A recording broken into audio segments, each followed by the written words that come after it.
السلام علیکم۔ جیسا کہ آپ حضرات جانتے ہیں کہ محبوب خدا صلی اللہ علیہ وآلہ وسلم کی شان پاک میں لگاتار گستاخیاں کی جا رہی ہیں۔ اگر ہم حضور علیہ السلام کی خاطر اپنی جان کا نذرانہ پیش نہیں کر سکتے تو کیا اتنی بھی وفا نہیں رہی کہ روز بروز حضور علیہ السلام کی شان میں گستاخی ہو رہی ہیں کہ ندامت سے دو آنسو اللہ کی بارگاہ میں ہی بہا دیں۔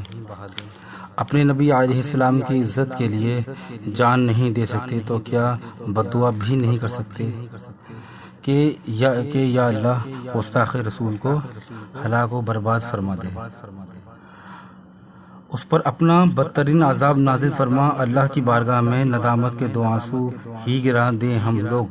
اگر ہم سے یہ بھی نہ ہو سکا تو لعنت ہے ہماری زندگی پر، ہمارے زندہ رہنے پر۔ ہمارے نبی پاک صلی اللہ علیہ وآلہ وسلم کے ہم پر اتنے احسانات ہیں کہ گستاخ رسول کے خلاف رد عمل پر شرعی طور پر کوئی ہمیں احکامات بتانے کی بھی ضرورت نہیں کہ ہمیں کیا کرنا چاہیے۔ عشق و محبت سب کچھ بتا دیتا ہے، سکھا دیتا ہے، لیکن میں چند اقوال آپ کی خدمت میں پیش کرتا ہوں۔ حضرت مجدد الفسانی رحمۃ اللہ علیہ فرماتے ہیں کہ کوئی شخص دن بھر میں 1,00,000 مرتبہ درود و سلام پڑھتا رہے اور اس کے سامنے حضور اکرم صلی اللہ علیہ وآلہ وسلم کی گستاخی ہوتی ہے تو وہ ٹھنڈے پیٹ سے پی جاتا ہے، یعنی کچھ بھی اپنا رد عمل پیش نہیں کرتا، تو ایسے شخص کا پڑھا ہوا درود اس کے منہ پر مار دیا جائے گا، یعنی رد کر دیا جائے گا۔ اللہ اکبر۔ درود و سلام ایک ایسا عمل ہے جو کبھی رد نہیں ہوتا، لیکن اگر ہم نے حضور علیہ السلام کی گستاخی پر اپنا رد عمل اظہار غم پیش نہیں کرا تو ہر حال میں قبول ہونے والا درود و سلام بھی قبول نہیں کیا جائے گا۔ دوسری روایت یہ ہے کہ امام غزالی رحمۃ اللہ علیہ نے فرمایا کہ جو لوگ حضور علیہ السلام کی شان میں گستاخی ہونے پر اپنا کوئی رد عمل پیش نہیں کرتے وہ جان لیں عنقریب ان پر ایک ایسا زمانہ آئے گا کہ ان کی گھر کی عورتوں کو سر بازار نیلام کر دیا جائے گا اور ان کے بچوں کو قتل کر دیا جائے گا اور یہ کچھ نہیں کر پائے گا۔ اللہ اکبر۔ ایک حدیث پاک اور پیش خدمت ہے کہ حدیث پاک میں آتا ہے کہ ایک بار حضور علیہ السلام نے پہلے ممبر پر قدم مبارک رکھا اور فرمایا آمین، پھر دوسرے ممبر پر قدم مبارک رکھا اور فرمایا آمین، پھر تیسرے ممبر پر قدم مبارک رکھا اور فرمایا آمین۔ نماز کے بعد صحابہ کرام رضوان اللہ تعالی علیہم اجمعین نے وجہ دریافت کی تو حضور علیہ السلام نے فرمایا کہ جب میں نے پہلے ممبر پر قدم رکھا تو جبریل علیہ السلام نے کہا ہلاک ہو جائے وہ شخص جو رمضان کا مہینہ پائے اور اپنی مغفرت نہ کرا سکے۔ میں نے کہا آمین۔ جب میں نے دوسرے ممبر پر قدم رکھا تو جبریل علیہ السلام نے کہا ہلاک ہو جائے وہ شخص جو والدین کو بڑھاپے میں پائے اور اپنی مغفرت نہ کرا سکے۔ میں نے کہا آمین۔ جب میں نے تیسرے ممبر پر قدم رکھا تو جبریل علیہ السلام نے کہا ہلاک ہو جائے وہ شخص جس کے سامنے نبی پاک صلی اللہ علیہ وآلہ وسلم کا ذکر ہو اور وہ درود نہ بھیجے۔ میں نے کہا آمین۔ اللہ اکبر۔ یہاں جو نقطہ بیان کرنا ہے وہ تیسری آمین میں ہے کہ حضور علیہ السلام کی تیسری آمین میں ہے کہ اللہ کے رسول علیہ السلام کا ذکر کسی امتی کے سامنے اچھے سے ہو، خیر سے ہو، بھلائی سے ہو اور وہ شخص حضور صلی اللہ علیہ وآلہ وسلم پر درود نہ بھیجے تو ایسے شخص کے لیے ہلاکت ہے۔ اب یہاں غور کرنے کی بات ہے کہ جس شخص کے سامنے حضور علیہ السلام کا ذکر بے ادبی سے ہو، گستاخی سے کیا جائے اور وہ شخص خاموش رہے تو اس شخص کے لیے کس درجے کی ہلاکت ہوگی۔ حضور صلی اللہ علیہ وآلہ وسلم کہ اچھے ذکر پر بھی درود نہ پڑھنے پر ہلاکت اس لیے ہے کہ ہمارے نبی علیہ السلام نے جب بھی امت کو یاد فرمایا تو ہر بار امت کے حق میں دعا کی، اور امت کی ہلاکت کیوں نہ ہو کہ اللہ کے رسول صلی اللہ علیہ وآلہ وسلم کا ذکر ہو اور درود بھی نہ پڑھے، امتی درود بھی نہ پڑھے۔ تو اب غور کریے گا اس شخص کی ہلاکت کا کیا عالم ہوگا جو حضور صلی اللہ علیہ وآلہ وسلم کی گستاخی اور بے ادبی سن کر بھی خاموش رہے۔ اللہ اکبر۔ اگلی روایت ہے کہ جب حضور صلی اللہ علیہ وآلہ وسلم مولا علی رضی اللہ تعالی عنہ کی گود میں آرام فرما تھے اور عصر کی نماز کا وقت جا رہا تھا، ایسے میں مولا علی رضی اللہ تعالی عنہ نے حضور علیہ السلام کے آرام کی خاطر نماز ترک کر دی، حالانکہ نماز پڑھنا اللہ کا حکم تھا۔ تو مولا علی رضی اللہ تعالی عنہ یہ سوچ کے کہ حضور صلی اللہ علیہ وآلہ وسلم کو اٹھا دیتے کہ نماز اللہ کا حکم ہے، فرض ہے، لیکن مولا علی رضی اللہ تعالی عنہ نے ایسا نہیں کیا، اور اللہ کی نماز ترک کرنے کے باوجود حضور صلی اللہ علیہ وآلہ وسلم اللہ کی بارگاہ میں دعا کرتے ہیں کہ یا اللہ علی تیری اور تیرے نبی کی اطاعت میں تھا۔ اللہ اکبر۔ نماز کا پڑھنا اللہ کی اطاعت تھا، جبکہ نماز پڑھنا اللہ کی اطاعت کرنا تھا۔ اس بات پر میرے امام محمد رضا خان فاضل بریلوی رحمۃ اللہ تعالی علیہ کیا خوب فرماتے ہیں، ثابت ہوا سب فرائض ہیں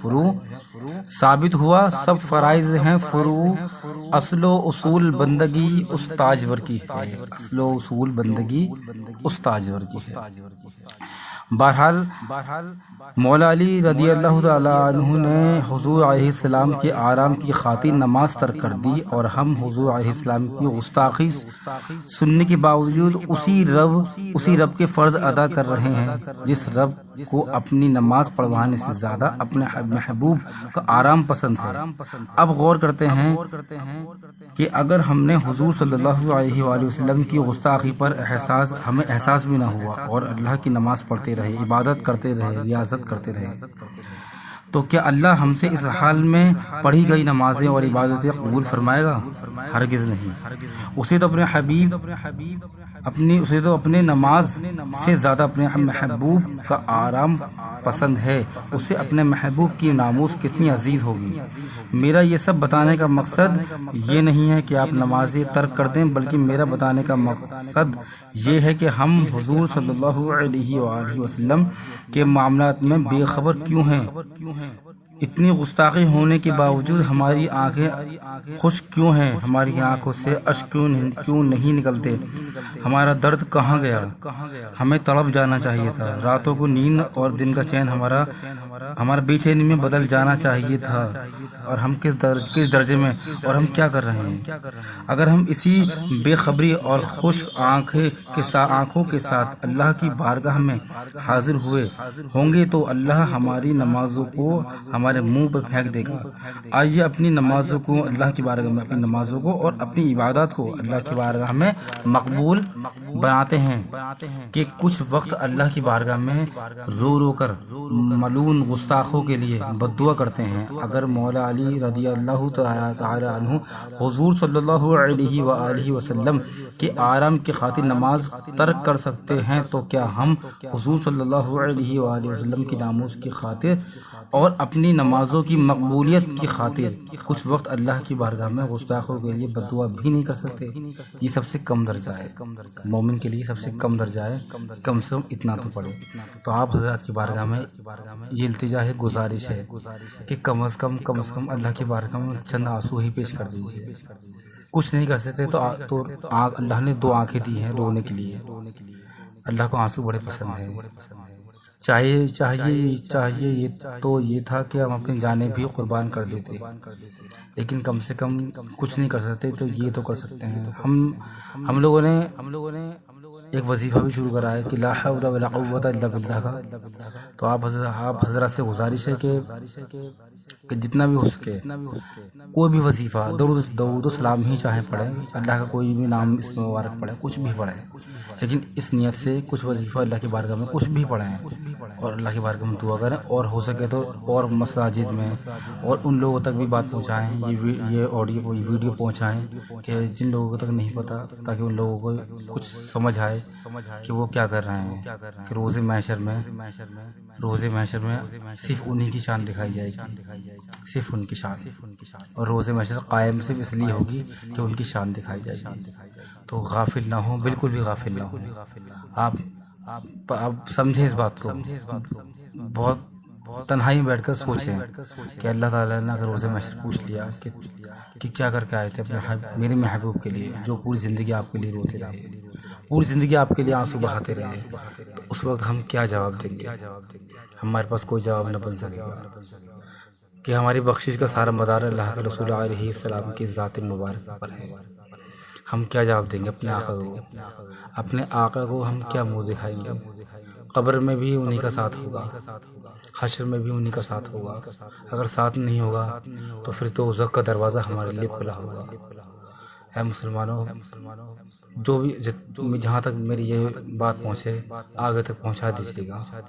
مجھے بولنا نہیں آتا، ٹوٹے پھوٹے الفاظ ہیں، بس چند ایک بات تھی جو آپ کے بارے میں ہم پیش کرنی تھی۔